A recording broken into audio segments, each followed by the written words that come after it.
Please make sure to subscribe and hit that notification bell. It was a beautiful August evening. We had just left a quiet dinner with friends, the kind of double date that made you believe everything in life could slow down again. I remember how the summer wind kissed my neck as I started the engine. I remember how my husband's hand rested gently on my thigh as he smiled at me, like everything was perfect. But then, his expression shifted. His smile vanished like it had been yanked off his face. He turned sharply to glance behind us, his body stiff as stone. And then, in the lowest, calmest voice I'd ever heard him use, almost too calm, he leaned in and said, "Turn the car around. Now." I didn't ask why. I didn't argue. I didn't even think. I just obeyed. And that single act of trust, that blind, immediate obedience to a whisper, ended up saving our lives. But the story doesn't start there. Not really.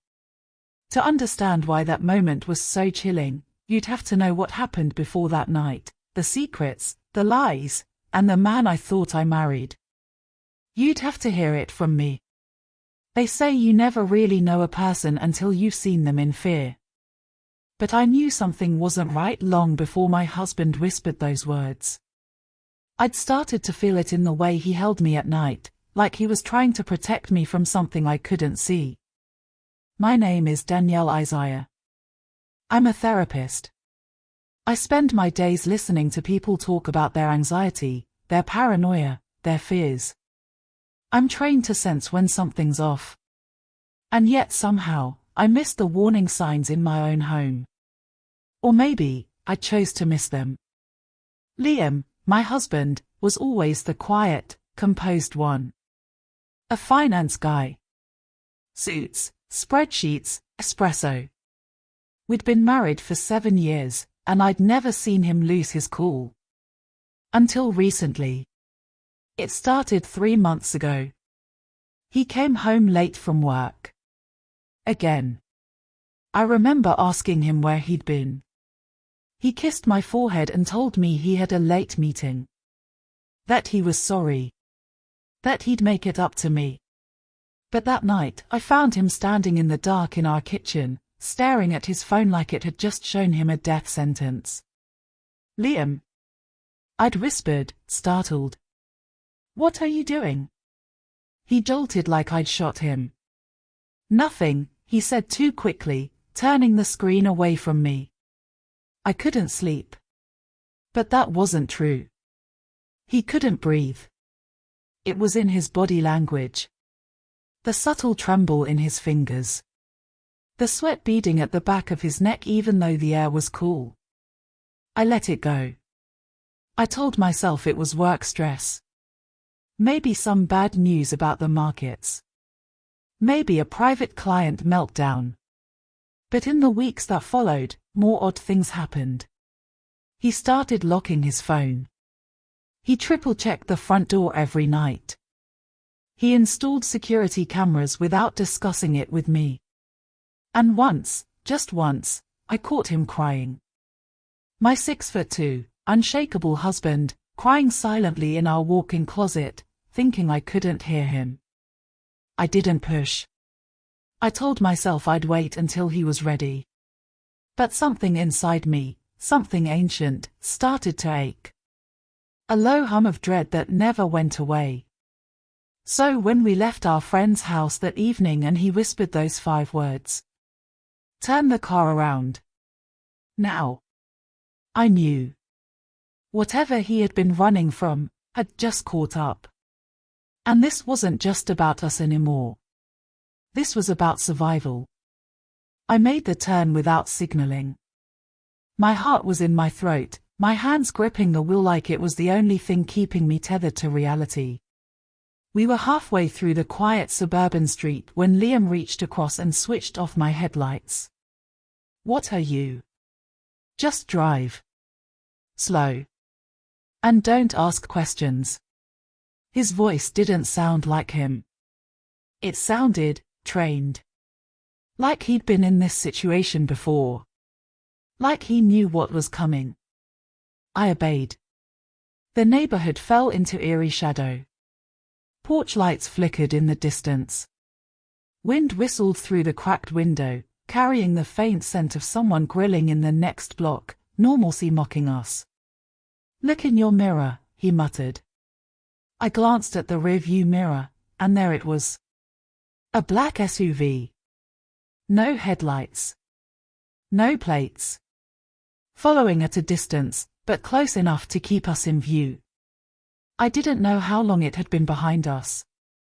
Maybe since we left the dinner. Maybe longer. "Who are they?" I whispered.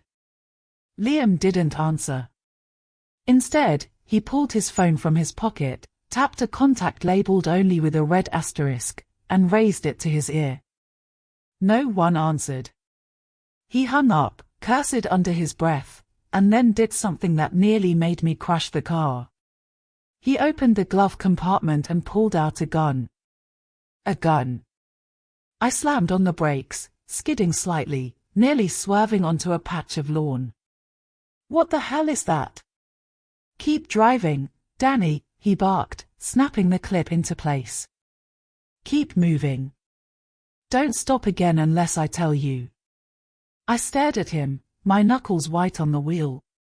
My husband, who didn't believe in violence, who lectured his own brother about owning a taser, had a gun. And he knew how to handle it. "What is going on?" I whispered, my voice shaking. He finally looked at me. Really looked at me. And the look in his eyes, it wasn't fear. It was guilt. "I should have told you sooner," he said. "But I thought I could fix it before it got this far. I thought I could keep you out of it." My stomach twisted. "Keep me out of what?" He didn't answer. Instead, he scanned the street and pointed to a narrow alleyway between two brick houses. "There. Cut through that alley and make a right. Then park. Kill the engine." "Why are we running?" I choked. "Who did you piss off, Liam?" His jaw clenched. "It's not who I pissed off," he said softly. "It's what I found." That stopped me cold. "What? You found something?" He nodded once, still watching behind us. "Something I wasn't supposed to see.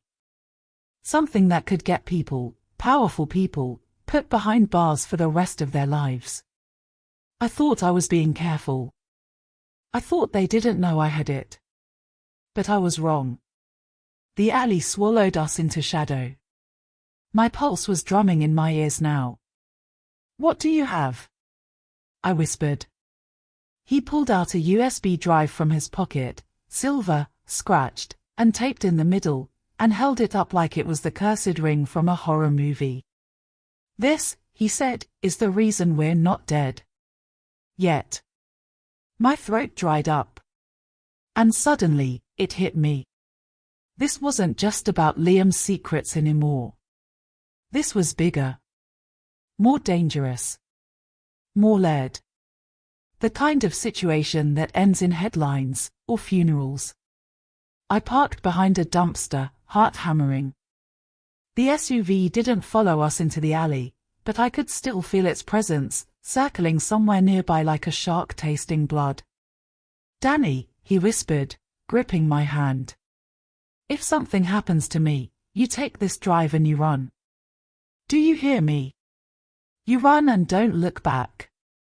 There's a name in my old safe deposit box at the bank. They'll know what to do." "No," I shook my head, tears blurring my vision. "Don't talk like that. We're in this together, Liam. You tell me everything now. All of it." His eyes softened. He opened his mouth to speak. Then a bullet shattered the back window. Glass rained down like glitter. I screamed. And suddenly we weren't hiding anymore. We were hunted. The second bullet hit the trunk. Liam grabbed the gun, pushed me down across the center console, and shouted, "Stay down," as he ducked below the dashboard. My heart was pounding so loud I couldn't hear the next few shots, only the echo of shattering glass and the high-pitched scream I didn't even realize came from my own throat. Then, silence.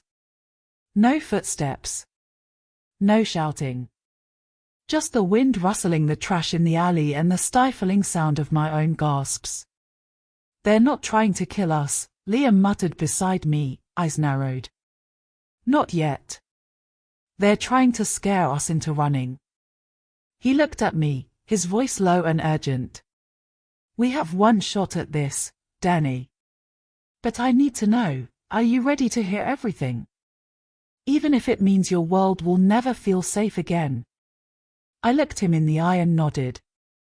He reached into the back seat, fished out a duffel bag I'd never seen before, and pulled out a prepaid phone, a flashlight, and a folded-up city map. Who the hell still used paper maps?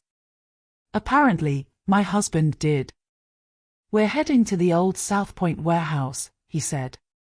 "Nobody goes near it since the accident 2 years ago. But there's a private entrance around the back. And someone I trust is waiting there with answers." I blinked. "Liam, this is insane. Who are these people? What do they want from us?" He looked at me like he was deciding how much of the horror to reveal. Then, he told me everything.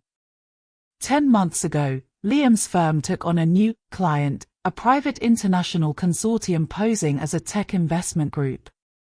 On paper, they looked legitimate. Too legitimate. They were buying into biotech companies, data farms, and security firms, quietly. Strategically. Liam noticed anomalies. Discrepancies in funding. Shell companies moving massive sums of money to offshore accounts tied to politicians, private prisons, even pharmaceutical testing labs. And then came the name he wasn't supposed to see, Kovacs.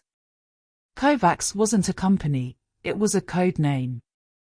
A hidden project embedded in fake contracts, fake identities, and untraceable research that centered on behavioral tracking through health apps. Yes, health apps. The ones people downloaded on their phones to track their steps, calories, sleep patterns. Except Kovacs was using them for something else entirely, real-time surveillance and manipulation.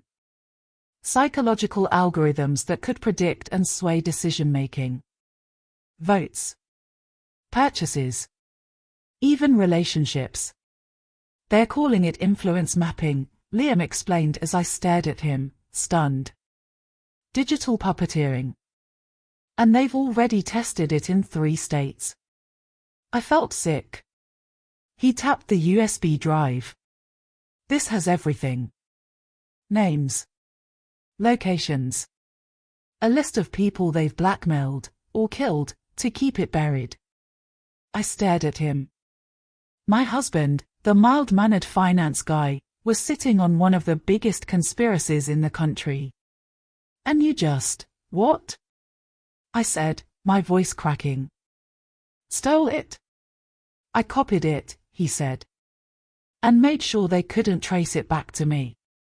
I was supposed to drop it anonymously to a federal contact. But the leak was compromised. That's when the black SUV showed up outside my gym 2 weeks ago." My mouth went dry. "That wasn't an accident." He shook his head. "It never is." We pulled up to the edge of the warehouse district 20 minutes later. The black SUV had stopped chasing us. Or maybe they were watching from a distance, waiting to strike when we felt safe again. The South Point warehouse was a crumbling beast. Boarded windows, rusting fences, and a flickering security light that hadn't been fixed in years. Liam guided me around the side to a bent metal door, which he tapped 3 times, then paused, then twice more. It opened just a crack. A woman peeked out.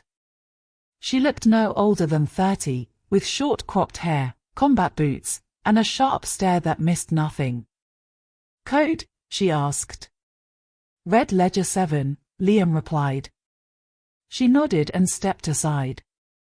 Inside. Quick. The room beyond was dimly lit by hanging bulbs. A single metal table. A laptop. A corkboard with photos and documents pinned with string. It looked like a movie set for an underground resistance movement. "Danny," Liam said softly, "this is Kira. Ex-NSA. She's been helping me since I discovered Kovacs." Kira gave me a look of restrained sympathy. "You're not safe anymore," she said. "They're going to burn every lead and erase every trace. You're now evidence. And they don't leave evidence alive." I swallowed hard, still trying to process the gravity of it all. Kira motioned toward the laptop. "We have 24 hours to decrypt that drive and get it into the right hands. After that, they'll shut everything down, and they'll come for all of us." I looked at Liam, heart racing. "Then let's not waste time," I said. And just like that, the therapist became the fugitive. And the chase was only beginning. The old warehouse smelled like dust, rust, and the kind of secrets that never saw daylight. Every breath I took felt heavier. Every sound, the creak of a pipe, the whir of the laptop, the buzz of the security camera feed, tightened the knot in my chest. Kira was already working, typing at a speed that made my head spin. Screens flickered with lines of code and encrypted firewalls, while Liam stood beside her, tense, silent, gun still at his side. "Is anyone following us?" I asked, watching the small surveillance monitor showing the alley outside. "For now, no," Kira replied without looking up. "But trust me, they will. These people have more reach than you can imagine. They have police, drones, satellites. Some of their tech doesn't even officially exist yet." She paused, turned to Liam. "Are you sure this is the final copy?" He nodded. "Verified checksum. No copies.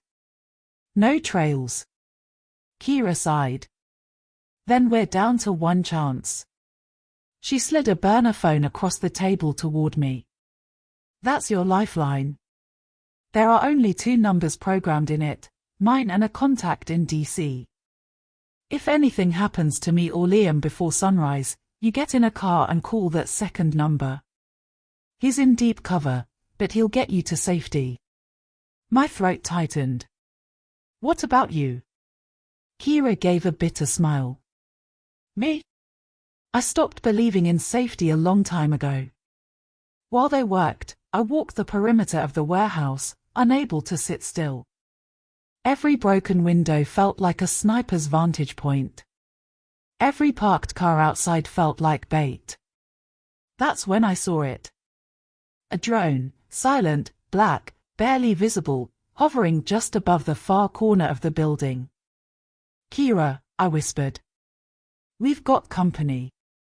She jumped from her seat and hit a kill switch. The monitors went dark. She ran to a metal cabinet and threw me a black hoodie and a pack with some supplies. "We have to move," she said. "Now." Liam stood, his jaw locked. "I thought we had more time." "We don't," Kira snapped. "They just found us." She slid the USB drive into a false bottom of a flashlight and handed it to me. "Whatever happens," she said, locking eyes with me, "this is what they are after. Not us. Not the files. Just that drive." She pushed it into my hands. "And they'll kill for it." We exited through a hidden tunnel that led to a storm drain under the warehouse, a last resort escape route Kira had built years ago, just in case.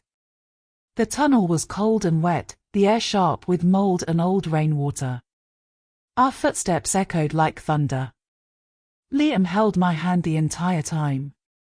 "Danielle," he whispered as we ran, "I never wanted this to touch you. I was stupid to think I could hide it forever." "You were stupid to try and handle it alone," I shot back, breathless. "We're married, Liam.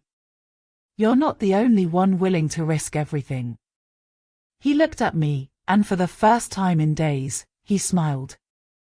Not a forced one. Not the fake one he used at dinner parties. A real, soul-deep smile, the kind people give when they realize they're not alone. We emerged 2 blocks south near an old train yard. Kira had a backup car stashed there, an unregistered black sedan with forged plates. She slid into the driver's seat, turned the key, and looked at us through the rearview mirror. Next stop, the safe drop in Delacroix. 60 miles from here. After that, it's out of my hands. Who's waiting there? I asked. Kira hesitated. A former journalist named Hal Precious. He used to work for the Chronicle before he was blacklisted. He's been following Kovacs longer than any of us. And he's trustworthy? I asked. No, she said. But he's desperate to expose the truth. Sometimes, that's good enough. We drove in silence for a while. The highway stretched out ahead like a ribbon of darkness. Every time we passed a car, I held my breath. Finally, I turned to Liam. What happens if we succeed? If this all comes out? He looked out the window. Then maybe people wake up. Maybe the manipulation stops.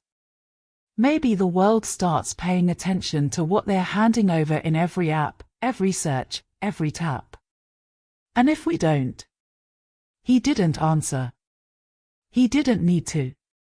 Because we both knew the answer. If we fail, we disappear. The story gets buried. And no one ever hears our names again. But I wasn't going to let that happen. I had the drive. I had the truth. And now, I had a reason to fight. The back roads to Delacroix were long and winding, carved through thick woods and marshland where cell phone signals died and secrets stayed buried.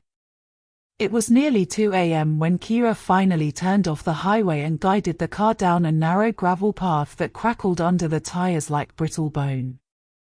I stared out the window, flashlight in my lap, the USB drive hidden inside its metal core pressing against my palm like it had a heartbeat. My own pulse hadn't settled since the warehouse. I kept glancing into the side mirrors, half expecting black headlights to blink on behind us, or a drone to rise silently from the trees. Delacroix used to be a train depot during Prohibition, Kira said quietly from the front seat. Smugglers used the underground tunnels to move contraband through the swamp. Now? Just raccoons and ghosts. She cut the lights and coasted the last few hundred feet. We rolled up to what looked like a burnt-out train station, half-eaten by vines and fog. One broken lamppost flickered weakly beside the remains of a loading dock. A single figure stood beneath it, coat pulled high, hands in his pockets, posture impatient. That's Hal Precious, she said. Former investigative journalist. Paranoid. Brilliant. And half a bottle of scotch deep on any given night. We parked. Liam turned to me. This is it, he said. You don't have to come any further. I already have, I said, unbuckling my seatbelt. So let's finish it. Precious was gaunt, wiry, with dark circles under his eyes and a reporter's notepad sticking out of one pocket like a badge of defiance.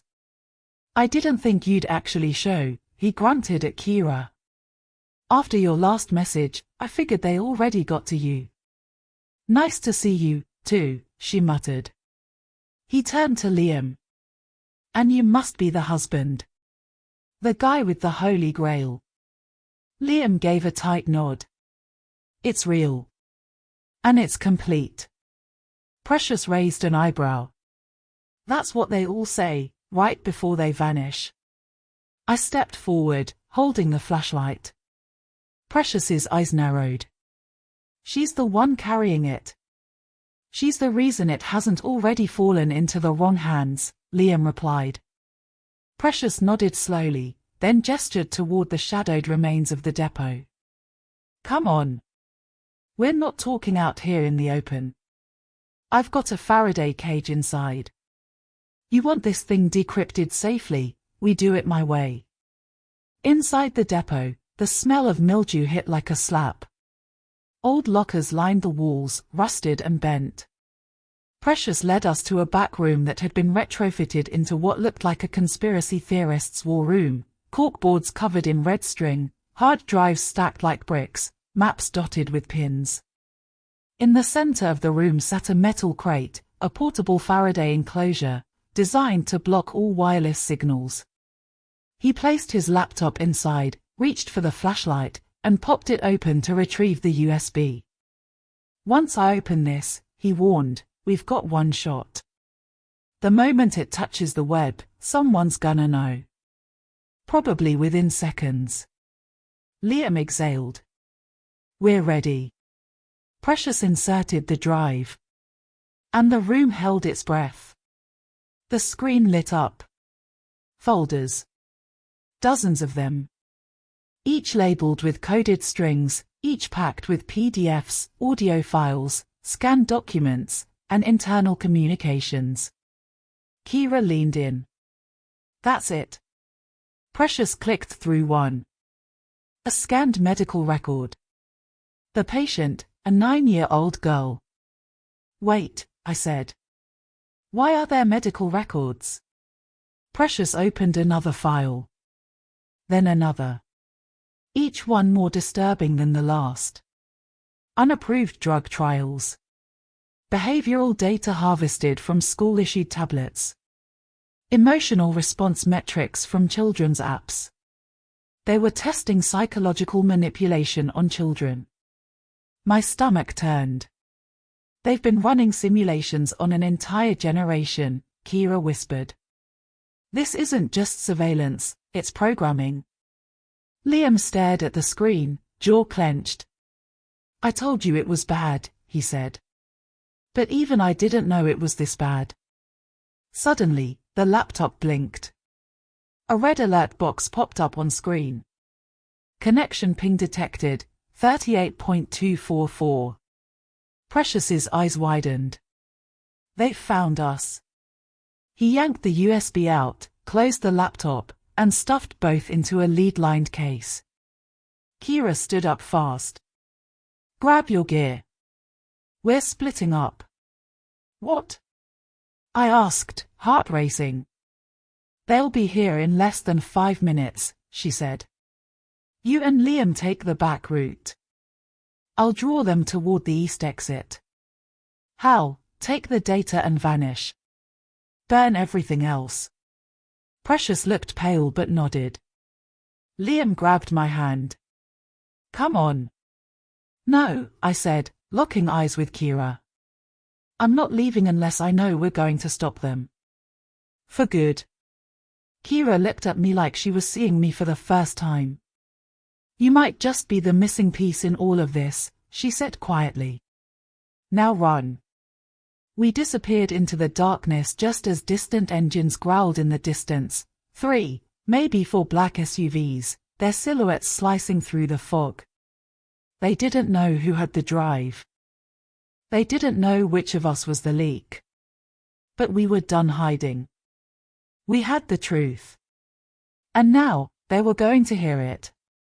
The woods swallowed us whole. Branches clawed at my arms, and mud clung to my shoes with every frantic step. Liam held my hand tight, pulling me behind him through a narrow trail that twisted deeper into the forest. Somewhere behind us, tires screeched. Doors slammed. Shouts rang out in the distance, muffled but unmistakable. They're here, I whispered, my breath ragged. Liam didn't stop. We keep moving. 5 more minutes, we'll reach the river road. Kira stashed a backup vehicle there. A white van. Unmarked. The darkness was thicker here. Trees blocked the moonlight. Every crackle of leaves sounded like footsteps. Every shadow looked like a man with a gun. I should have told you everything sooner, Liam muttered between breaths. I didn't want this for you. I grabbed his arm, forcing him to stop. You keep saying that, but you brought me in the moment you whispered turn the car around. I stared up at him, chest heaving. I'm not backing out. I'm in this. All the way. So stop apologizing and let's get out of here alive. He blinked. Then nodded, fiercely. A siren blared in the distance, one long wail, followed by two short pulses. That's not police, Liam said grimly. That's them. We reached the river road at 2:48 a.m. The van was there, hidden beneath branches and brush, just like Kira said. Inside the glove compartment, a laptop, a mobile hotspot, and a burner phone with a single number written in black ink on the screen protector. Press only if you're ready to risk everything.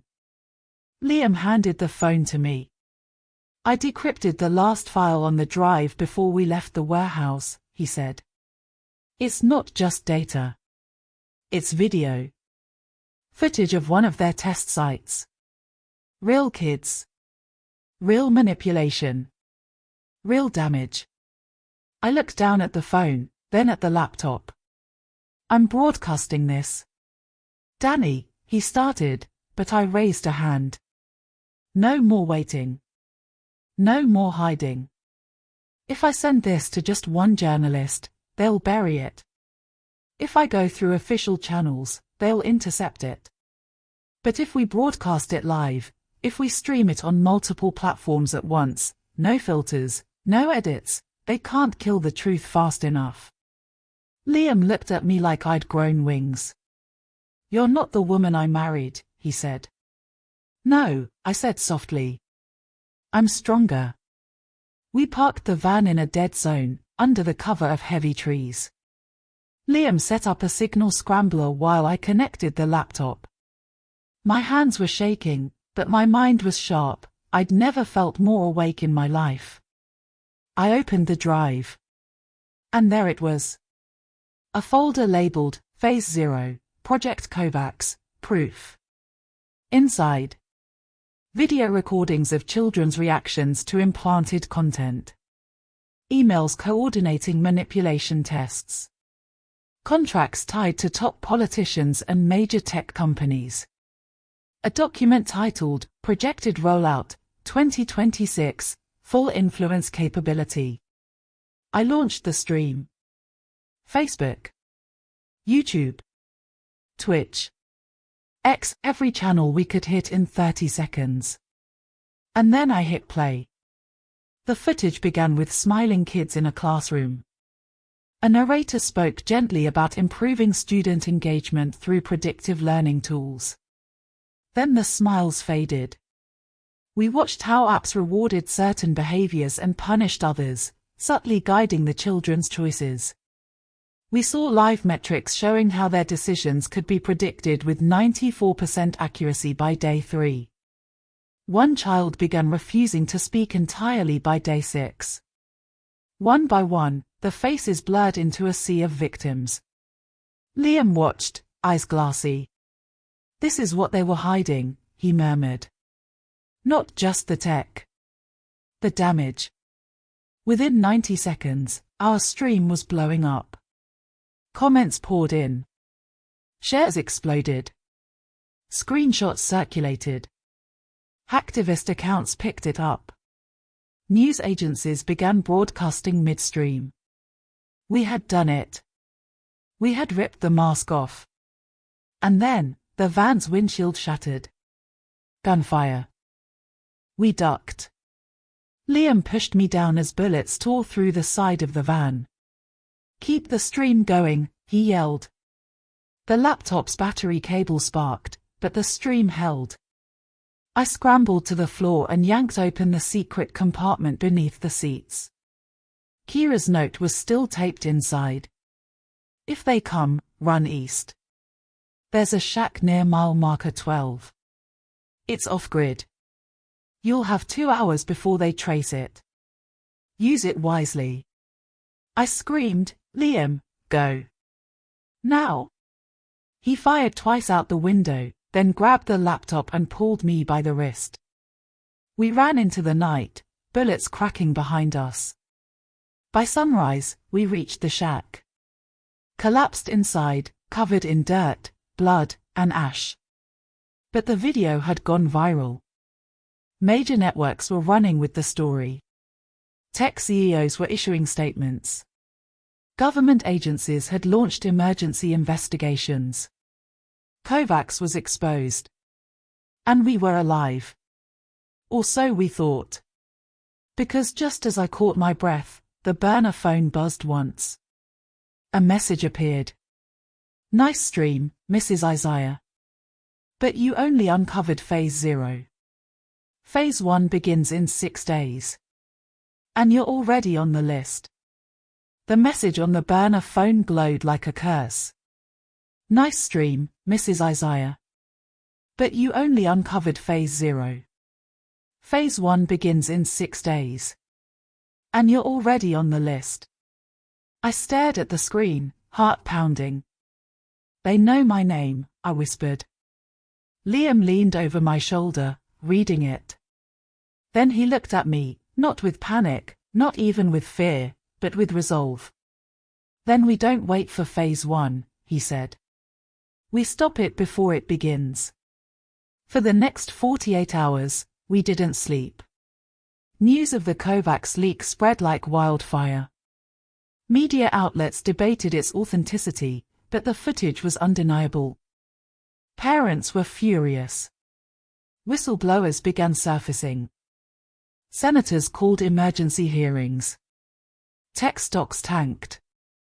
But behind the headlines, there was still movement, quiet, calculated, and deadly. Precious vanished. Kira stopped answering. One of the journalists who aired the video was found dead in a supposed car accident. The silence was getting louder. And through it all, another pattern emerged. I pieced it together first. Each of the test programs used in Phase 0 had a counterpart already seeded in mainstream apps, fitness trackers, education platforms, smart home systems. They were dormant. Quiet. But they had kill switches. Timers. All set to activate on the same date, 6 days from the night we ran. Phase 1 wasn't just digital. It was environmental. Behavioral triggers. Mass influence events. Real-world chaos. The tests on children had been prototypes. Phase 1 was the launch. We didn't have a warehouse anymore. Or a team. Just each other, and the data still stored on the second drive Kira had split from the original. It wasn't proof anymore. It was our weapon. And if we were on their list, we were going to make damn sure our names would never be erased. Day 6 arrived like a storm. We were holed up in a rented room in a town so small it barely had cell service, working off the grid, laptops powered by backup solar packs. I had 3 hours of sleep in the last 3 days. My hands shook, my eyes burned, but I felt more alive than I ever had. We had finally decrypted the last folder, one labeled PH1 final_trigger. It was a code. A signal, embedded inside an upcoming software update that would silently activate dormant algorithms across millions of devices. Behavioral shifts. Emotional nudges. Digital hysteria masked as glitches, bugs, ad targeting. Social destabilization on a national scale. And it was all set to go live at midnight. We had one option left. Upload the trigger code, and the countercode, into an open-source forum used by international cryptographers. Once there, anyone could verify it, expose it, stop it. But it meant burning everything. No more hiding. No more aliases. It meant using our real names. I looked at Liam.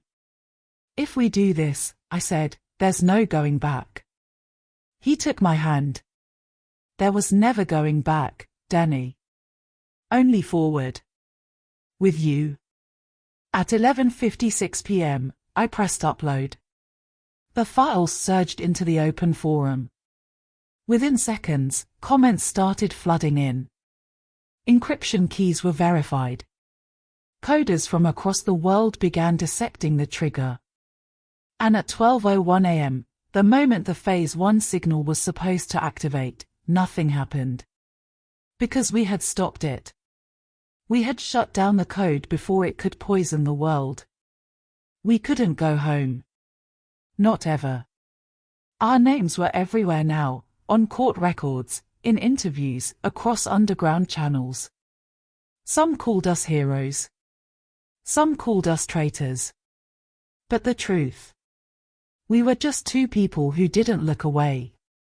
Kira eventually resurfaced, somewhere in Iceland, still watching. Still fighting. Precious was presumed dead. But once, months later, we received a package with no return address. Inside it, an old notepad with 3 words written in red ink. Phase 2, still loading. Now we live quietly. New names. New passports. Always moving. Always watching the watchers. And every time I see a new app go viral. Every time I hear someone say, "It's just a little data, what harm can it do?" I remember the night Liam whispered, "Turn the car around. Now." And I thank God I listened. Because that night didn't just save us. It gave us a purpose. And it reminded us of one terrifying truth. Sometimes, trusting the whisper in the dark is the only thing that saves the world.